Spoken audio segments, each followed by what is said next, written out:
Bueno, pues gracias a Dios por este día y por permitirnos estar congregados para meditar en la palabra. Y pues seguimos adelante con nuestra serie de los dichos del Rey Jesús, esto basado en el Sermón del Monte. Y pues entramos ya a nuestro episodio 27 de la serie y pues muy cerca ya, realmente muy cerca de terminar con esta reflexión del Sermón del Monte. Ha sido muy grato, muy apasionante. Y pues hoy vamos a entrar en Mateo capítulo 7, versículos 7 al 11. Y tiene que ver con pues un llamado a nuestra relación, un llamado a nuestra relación con el Padre Celestial en la oración.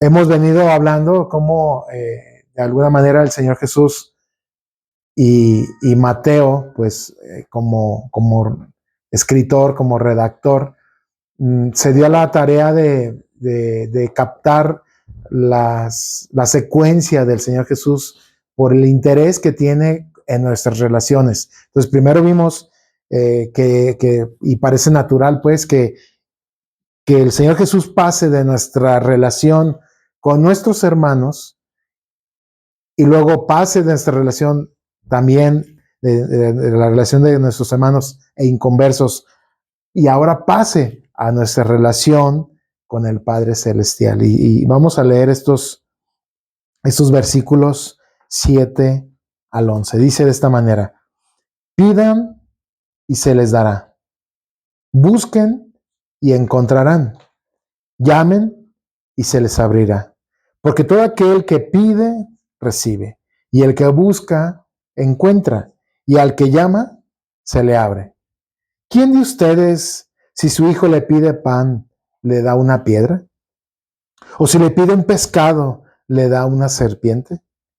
Pues si ustedes, que son malos, saben dar cosas buenas a sus hijos, ¿cuánto más su Padre que está en los cielos dará buenas cosas a los que le pidan?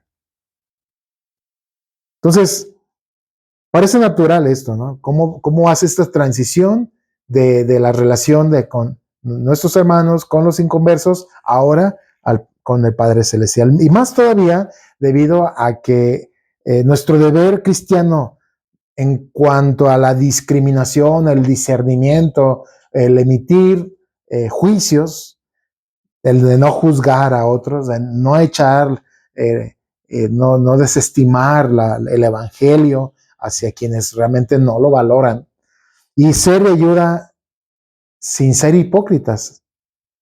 Es demasiado difícil para nosotros lograr este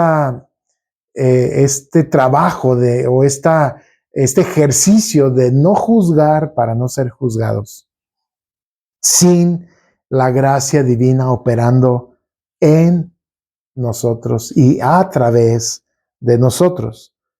Entonces, me voy a permitir tratar de responder al menos tres preguntas en esto. Primero, estas palabras, ¿a quién se dirigen tales exhortaciones? ¿A quién se dirigen? Y luego veremos de qué condiciones dependen estas promesas. Y finalmente, ¿en qué área de la vida son duraderas estas promesas? Y entonces vamos a tratar de ir corriendo, haciendo este recorrido a través de esta reflexión. Y entonces, primero, ¿a quién se dirigen tales exhortaciones? Con anterioridad ya habíamos revisado que se había tratado el asunto de la oración, ahí en el capítulo 6, versículos 5 al 15, demostrando precisamente la importancia que tiene en su vida y que gustaba transmitir a sus discípulos.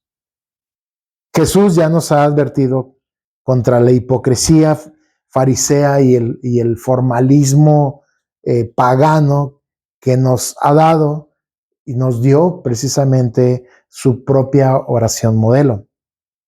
Sin embargo, ahora nos anima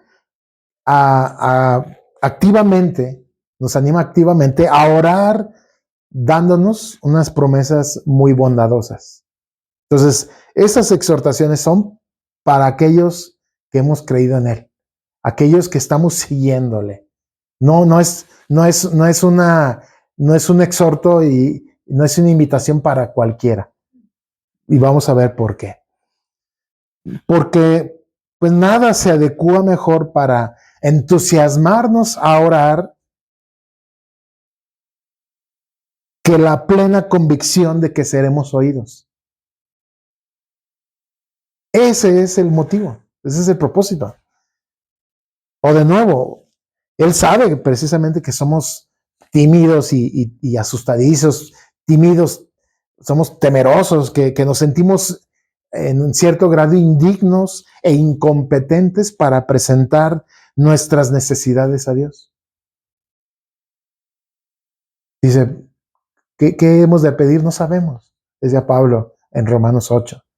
Pero el Espíritu Santo intercede, Él sabe de qué tenemos necesidad. Entonces puede ser que creamos que Dios también es tan grande y nosotros tan diminutos que no nos atrevemos a orar. Hay quien así tiene se siente tan pequeño, tan insignificante que dice, es que no quiero ni siquiera levantar la mirada, como en la parábola del fariseo y del publicano, que dice el publicano, pues no quiero ni siquiera ni mirar, voltear la mirada.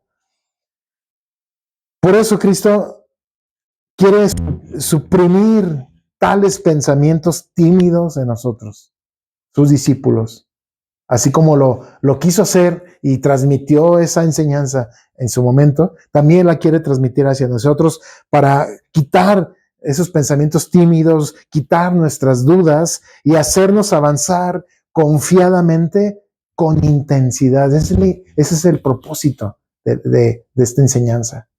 Orar con intensidad. Jesús procura imprimir sus promesas en nuestra mente y nuestra memoria mediante, parece así como golpes de martillo de la repetición. Primero, sus promesas se ligan a mandatos directos. Pidan, busquen, llamen. Saben, estas pueden ser deliberadamente en una escala ascendente de urgencias. El cuadro sugiere que un niño, si su padre está cerca y a la vista, pide. Si el padre no está, busca. Y en tanto que si se halla inaccesible en algún lugar, en una recámara, etcétera, ¿qué va a hacer? Va a golpear, va a llamar, va a insistir.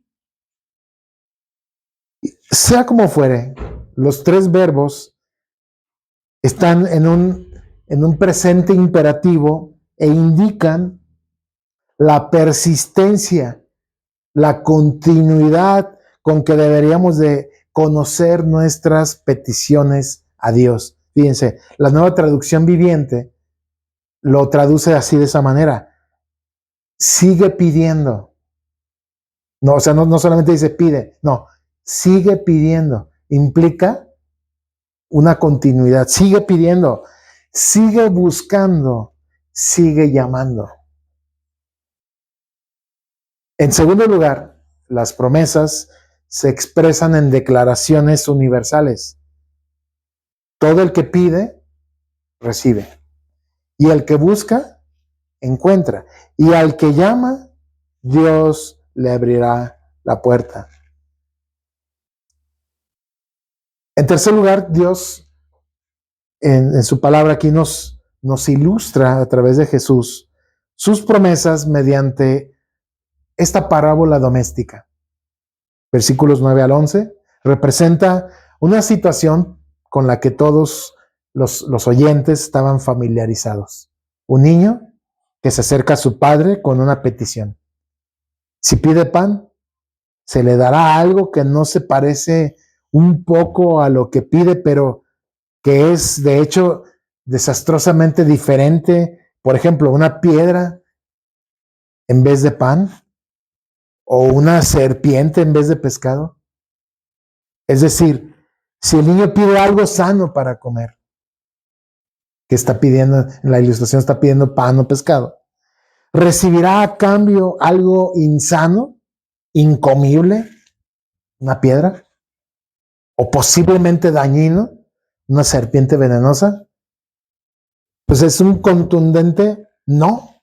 Por supuesto que no. Los padres, aunque malos, es decir, somos egoístas por naturaleza, aún amamos a nuestros hijos y somos capaces de darles cosas buenas. O como dicen algunas versiones, buenas dádivas. Notes entonces que aquí Jesús da por sentado, incluso asevera la pecaminosidad, el pecado que está en nosotros, inherente que está en nosotros. Y al mismo tiempo no niega que los hombres, aunque con pecado, somos capaces de hacer bien. Por el contrario, los padres malos dan buenas dádivas a sus hijos porque providencialmente Dios derrama en nuestros corazones una porción de su bondad. Esa es, así pues, la fuerza de la enseñanza yace más bien en un contraste. O sea, lo que está haciendo el Señor Jesús no es, más bien es un contraste y no una comparación entre Dios y los hombres.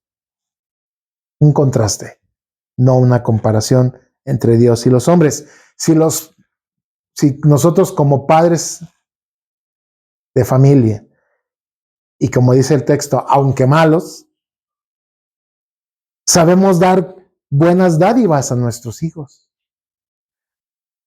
¿Cuánto más nuestro Padre Celestial? ¿Cuánto más Él, que no es malo, sino totalmente bueno? Dios es bueno. Dios es amor. Entonces, ¿cuánto más Él, que es totalmente bueno, dará buenas cosas a los que le pidan?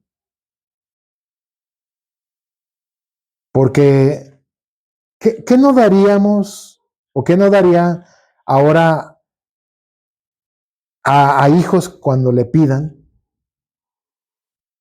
si ya ha concedido esto mismo, a saber que, pues que sean hijos?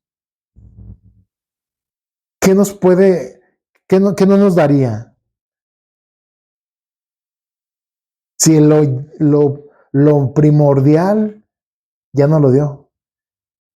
Juan 1:12 nos dio la autoridad o la facultad o el derecho de ser llamados o adoptados hijos de Dios por medio de la fe que es en Jesucristo solamente. Entonces no hay duda de que nuestras oraciones se transforman cuando recordamos que el Dios al que nos acercamos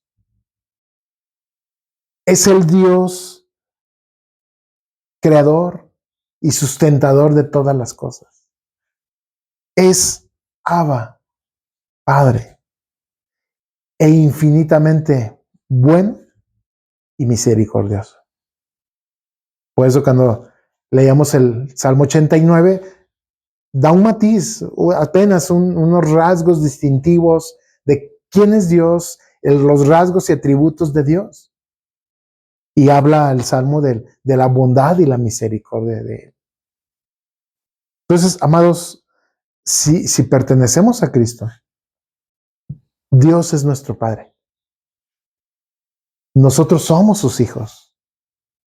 Y la oración es acercarnos a Él con nuestras peticiones, como hijos, no como extraños, como hijos. El problema es que a muchos de nosotros esto nos parece demasiado simple, hasta simplista. en nuestra sofisticación decimos que no podemos darle crédito y en todo caso no concuerda enteramente con nuestra experiencia. Y así entonces nos envolvemos en promesas, nos volvemos, perdón, de las promesas de la oración de Cristo a problemas de nuestra oración. ¿Qué tipo de problemas? Y esto es como un distractor ahora para nosotros que estamos en Cristo. Uno, llegamos a creer que la oración es inconveniente o es impropia. ¿Por qué? Bueno, este estímulo para orar presenta una falsa imagen de Dios. ¿Cómo conceptualizamos a Dios? Implica, en ocasiones pensamos, que Él necesita que se le diga de qué carecemos o se le obligue a darlo. Mientras que Jesús mismo dijo que nuestro Padre Celestial sabe de lo que nos hace falta y cuida de nosotros aún más que como si cuidara de las aves y de las flores. Además, seguramente no se le puede molestar con nuestros asuntos insignificantes. Ay, ¿qué tengo que estar diciendo a Dios si creo que tiene cosas más importantes que de estar ocupado y yo con mis cosas, ¿no? Entonces, pues ya me quedo y ya dejamos de intimar con el Señor. ¿Por qué deberíamos suponer que sus dádivas dependen de que le pidamos? Nosotros, los padres humanos,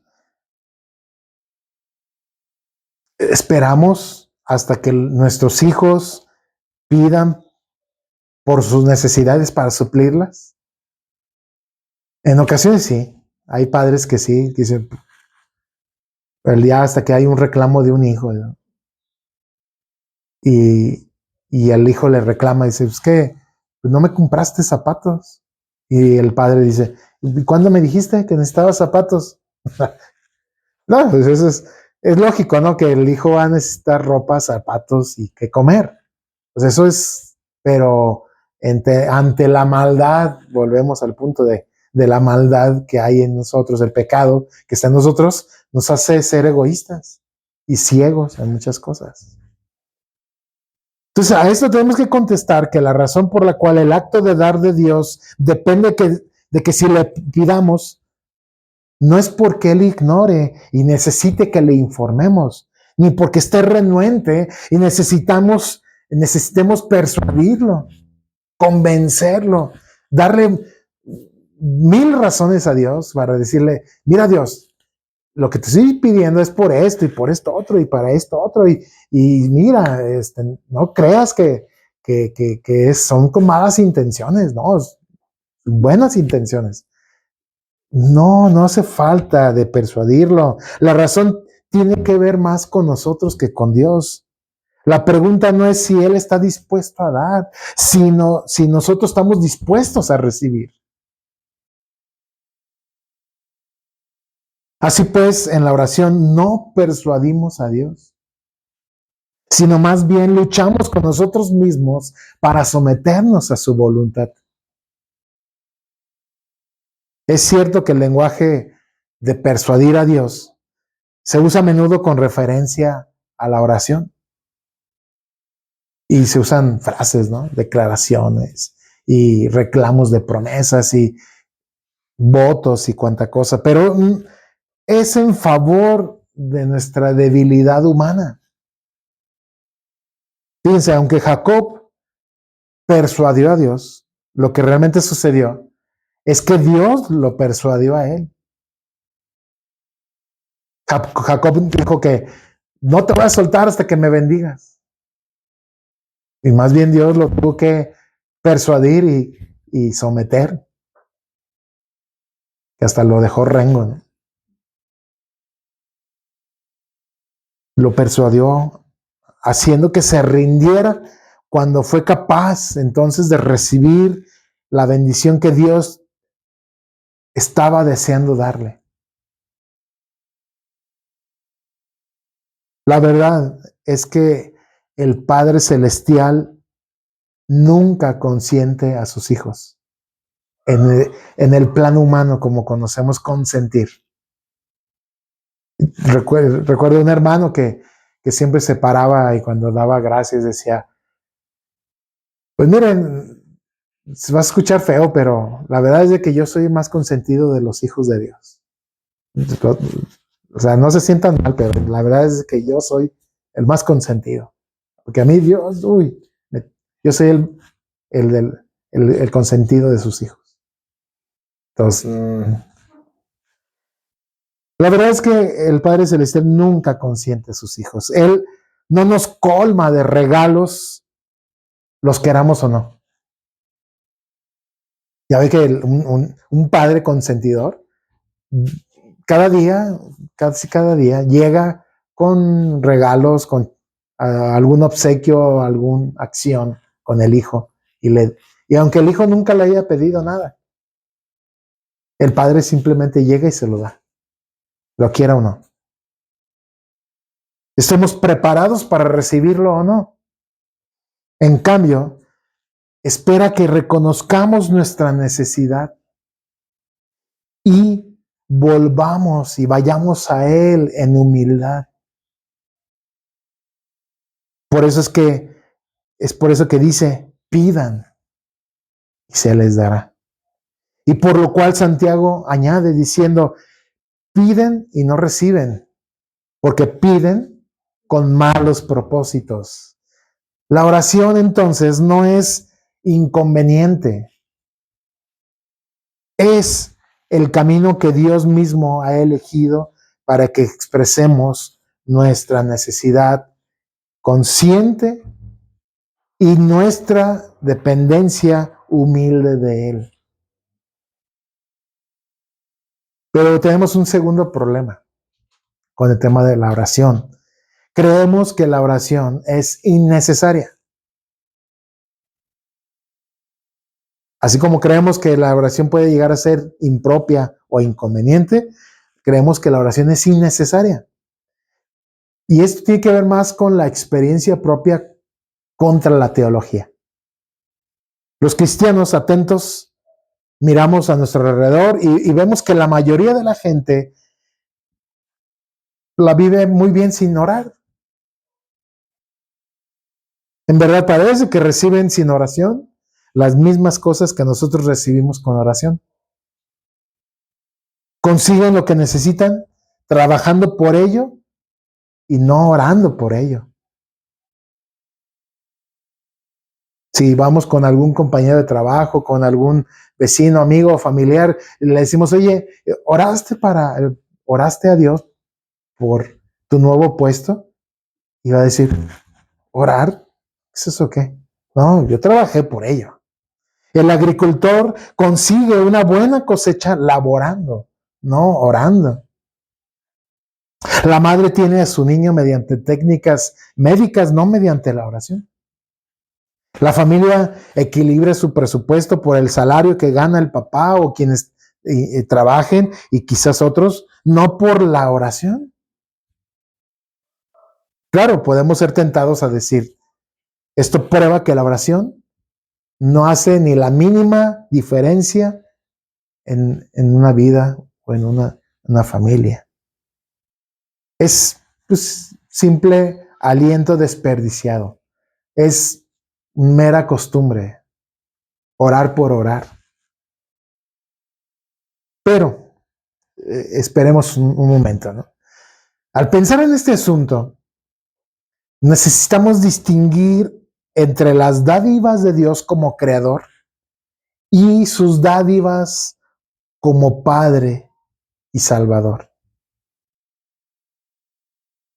O entre sus dádivas de creación y sus dádivas de redención. Es perfectamente cierto que da ciertas dádivas, cosechas, hijos, alimento, vida, sea que la gente ore o no. La madre que nunca esperaba un hijo y que resulta, ya quedó embarazada.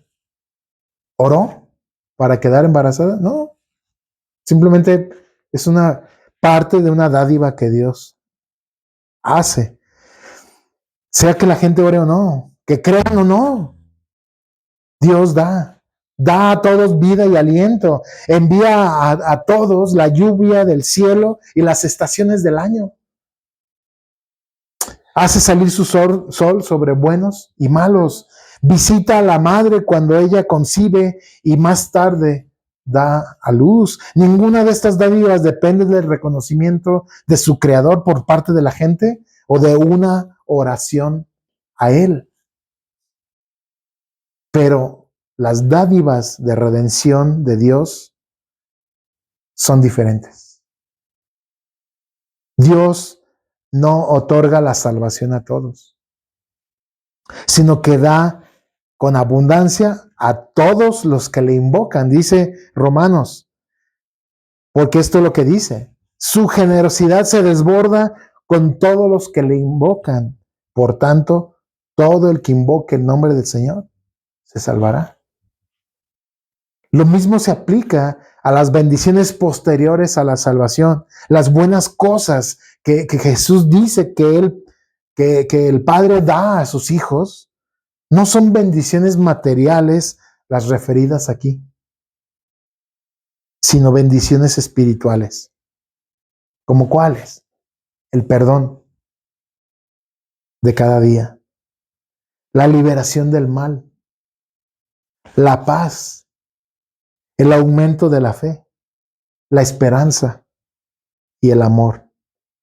Y en efecto, la obra del Espíritu Santo que mora en nosotros como la bendición completa de Dios, que es como Lucas traduce las buenas cosas. Por estas dádivas tenemos ciertamente que orar. Por estas cosas, estas dádivas, debemos ciertamente que orar. Que Dios, dame paciencia. Dios, porque ¿dónde compro paciencia? ¿Dónde se compra la paciencia? ¿En qué tienda se vende la paciencia? ¿En qué boutique se vende la paz? ¿En qué lugar se vende la seguridad? ¿En qué farmacia se compra el perdón? Pues no. El Padre Nuestro, que Jesús enseñó anteriormente en el sermón, reúne ambos tipos de dádivas, porque el pan de cada día es una dádiva de creación, en tanto que el perdón y la liberación del mal son dádivas de redención. Entonces, ¿cómo es entonces que pueden combinarse con la misma o en la misma oración? Y la respuesta probablemente sea esta. Oramos por el pan de cada día, no porque temamos morirnos de hambre. O sea, no es porque temamos morirnos de hambre si no lo pedimos. Es que si tú no pides que Dios te dé alimentos, Dios no te va a dar alimento. No. ¿Por qué? Porque ya que millones consiguen el pan de cada día sin siquiera orar por él. Entonces, dar gracias antes de las comidas. ¿Quién lo hace? Y tienen el alimento. Sino porque como hijos de Dios, entonces, es apropiado que regularmente reconozcamos nuestra dependencia física de Él. Oramos por perdón y liberación, no obstante, porque estas dádivas solo se otorgan en respuesta a la oración. Y porque sin ellas estaríamos perdidos. De modo que la oración no es innecesaria.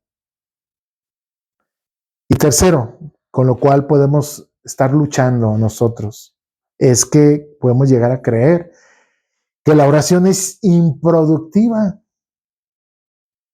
La gente argumenta que la oración es innecesaria porque Dios da a muchos que no piden y que es improductiva porque falla en dar a muchos lo que piden. Oré para pasar un examen, pero lo reprobé. Oré para ser sanado de una enfermedad y me puse peor.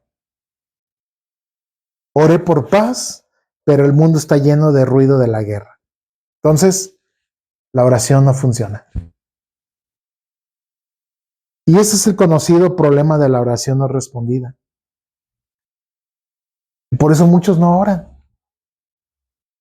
Se resisten a orar y dicen, ¿para qué?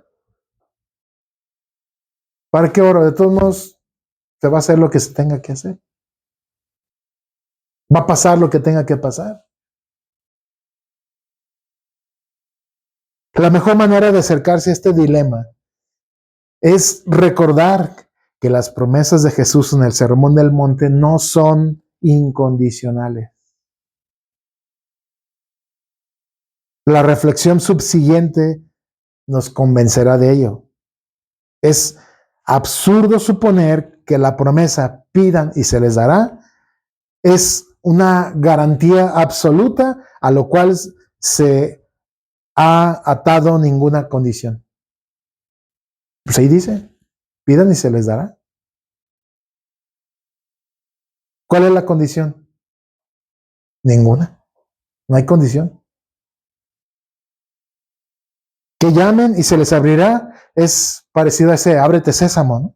Ante cada puerta cerrada sin excepción, y que agitando la varita mágica de la oración se nos concederá todo deseo y todo sueño se convertirá en realidad. Por eso hay predicadores actuales, ¿no? Que dicen, no, a ver, usted sueña y tenga sueños grandes y tenga deseos grandes y piense en el éxito y piense, extienda, hasta muy bíblicos, ¿no? Extienda las estacas de su campaña, de su tienda, porque así Dios se lo está pidiendo. Extiéndalas para que eso se haga más amplio, grande. Piensen grande, piensen, porque Dios es un Dios grande, poderoso, y entonces si usted lo pide, lo ve así, Dios se lo va a conceder. La idea es ridícula. Volvería mágica la oración. Un mago como Aladino a la persona que ora, y a Dios lo volvería nuestro siervo, que debe aparecer instantáneamente como el genio de Aladino para cumplir nuestro deseo cada vez que frotamos nuestra pequeña lámpara de oración. Cuidado, esto curiosamente se empieza a desarrollar este pensamiento en los niños, en algunos niños y empiezan a pasar a la adolescencia, y no se diga la adolescente joven. Lucha con ejercitarse en la oración y lo ve innecesario e improductivo eso. ¿Por qué? Porque dice, bueno, entonces voy a orar es porque lo que yo ore es un cheque en blanco. Lo voy a recibir. Entonces, además, este concepto de la oración pondría un gravamen insoportable en todo cristiano sensible si él supiera que está seguro de conseguir todo lo que pida. Si ese fuera el caso, que cualquier cosa que pidamos, Dios está obligado a dárnosla, entonces yo por lo menos nunca volveré a orar. Yo así de una vez le doy todo mi pliego petitorio y digo, pues ya con eso, Dios. Ya, o sea, con que me des esto, ya me doy por bien servido. Porque no tendré suficiente confianza en mi propia sabiduría para pedir a Dios por nada. Y creo que si lo consideras, si ustedes lo consideran, también estarán de acuerdo conmigo. Impondría una carga intolerable sobre la frágil sabiduría humana el hecho de que por las promesas que nos ha dado sobre la oración, Dios estuviera obligado a darnos cualquier cosa que le pidiéramos. Cuando las pidiéramos y exactamente los términos en que se las pedimos.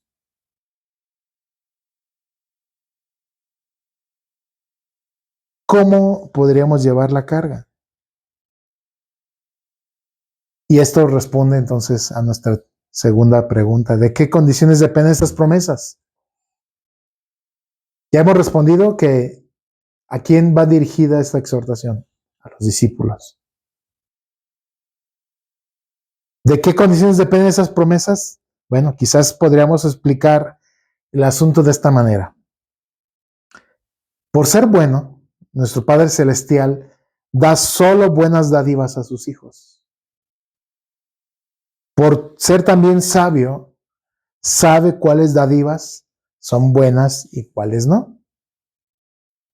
Y ya hemos oído que Jesús dice que los padres humanos nunca darían una piedra o una serpiente a sus hijos cuando estos le piden pan o pescado.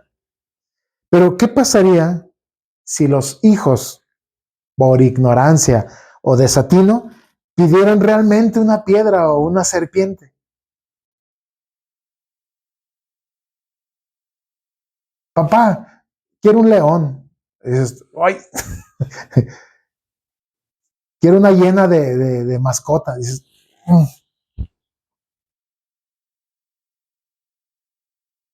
¿se las darían? Sin duda un padre en extremo irresponsable podría conceder al niño su petición, pero la gran mayoría de los padres seríamos lo suficientemente sabios y amantes como para no hacerlo. Verdaderamente, nuestro Padre Celestial nunca nos daría algo dañino. Nunca nos daría algo dañino, aunque se lo pidiéramos con urgencia y repetidamente, por la sencilla razón de que Él da a sus hijos solo, ¿qué? Buenas dádivas. Entonces, aquí es donde nos debe hacer a cada uno de nosotros como clic, que hemos orado por mucho tiempo, por la misma cosa, o por las mismas personas, y no pasa nada. ¿Qué es problema de Dios o es mío? Pero es un problema nuestro. Es un problema nuestro. Porque no he entendido la sabiduría de Dios. No he entendido la bondad de Dios. No he vivido, no estoy queriendo someterme al escrutinio y designios de parte del Señor. Así pues, si pedimos buenas dádivas, Él nos las concederá. Si pedimos cosas que no son buenas, sea que no son buenas en sí mismas, o que no sean buenas para nosotros o para otros, directa o indirectamente, en forma inmediata o absoluta, Él no las negará. Pero Dios, ¿qué tiene de malo que yo esté pidiendo esto? Dios es sabio y Dios es bueno y sabe por qué no nos concede eso que estamos pidiendo. Y solamente Él distingue la diferencia. Podemos agradecer a Dios que la provisión de nuestras necesidades sea condicional, no solo cuando pedimos, buscamos y llamamos, sino también según lo que deseamos. Al pedir, buscar y llamar, es bueno. Gracias a Dios que Él responde a la oración. Gracias sean dadas a Dios que también a veces nos niega lo que le pedimos. Doy gracias a Dios, escribe el doctor Martin Lloyd Jones. Dice, doy gracias a Dios, Lloyd Jones decía, de que Él no está dispuesto a hacer todo lo que yo tengo oportunidad de pedirle. Estoy profundamente agradecido a Dios porque Él no me concedió ciertas cosas que le pedí y porque Él cerró puertas en mi rostro. Necesitamos desarrollar esta actitud. Y concluyo con la tercera pregunta. ¿En qué área de la vida son verdaderas estas promesas? La oración suena muy sencilla cuando Jesús enseña acerca de ella. Simplemente pidan, busquen, llamen. Y en cada caso se les responderá, se nos responderá. No obstante, esta es una simplicidad engañosa. Es mucho lo que subyace detrás de ella. Primero, la oración presupone conocimiento, ya que Dios da sus dádivas solamente si ellas están, ojo con esto que voy a decir, si están de acuerdo con su voluntad. Tenemos que esmerarnos en descubrir su voluntad. Tenemos que descubrir su voluntad. Y mediante el estudio concienzudo de las Escrituras y mediante el ejercicio de una mentalidad cristiana instruida precisamente por la meditación de las Escrituras. En segundo lugar, la oración presupone fe. Presupone conocimiento y ese conocimiento es a través de la palabra. Y ahí sabremos qué es lo que pide Dios y qué está de acuerdo con su voluntad. Segundo, presupone fe. Una cosa es conocer la voluntad de Dios y otra muy distinta es humillarnos ante Él y expresar nuestra total confianza de que Él es capaz de hacer que su voluntad y sus planes se cumplan.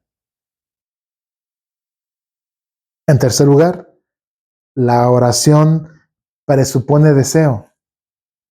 Podemos conocer la voluntad de Dios y creer que Él puede realizarla y aún así no desearla. La oración es el medio principal que Dios ha ordenado a través del cual expresamos nuestros deseos y nuestros anhelos más profundos. Y esta es la razón por la cual los mandatos de pedir, buscar, llamar tienen sentido. Jesús nos llama a tener intensidad, a tener pasión y tener persistencia en la oración. Ese es el objetivo. Y en esto no implica que antes que pidamos, más bien, esto implica más bien que antes que pidamos, tenemos que saber qué pedir. Tenemos que saber qué pedir. Y para eso es el discernimiento de la palabra. Y es tener una cosmovisión cristiana para poder tener que saber qué pedir. Y si está de acuerdo con la voluntad de Dios. Tenemos que creer que Dios puede concederlo, sí. Descansar absolutamente en Él. Y tenemos que desear genuinamente recibirlo, sea un sí o sea un no.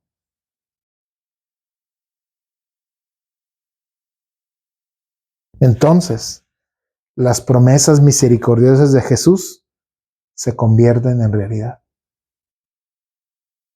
Nuestra oración, el llamado, es como Jesús lo hacía. Confiado, con conocimiento y con deseo. Con intensidad, con pasión y persistencia. Y no como la parábola de la viuda, que casi parecía ser que se desgarraba, y hay quienes, muchos de nosotros, se nos desgarran los nudillos tocando la puerta del Señor, diciendo, por favor, escúchame.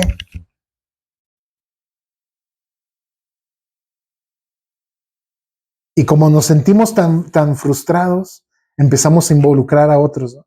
Por favor, ayúdame a orar con esto, pero lleno de frustración y de ansiedad. Como como si estuviéramos recabando firmas, ¿no? Es que necesitamos 8,000 firmas y llegando a las 8,001 nos hacen caso.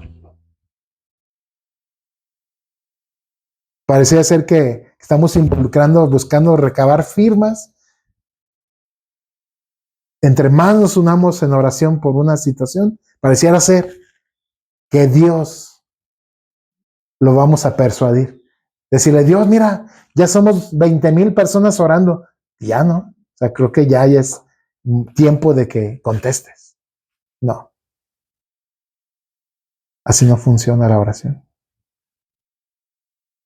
Hasta por la oración tan simple de un niño, Dios puede obrar. Si así Él quisiera obrar. Con un balbuceo.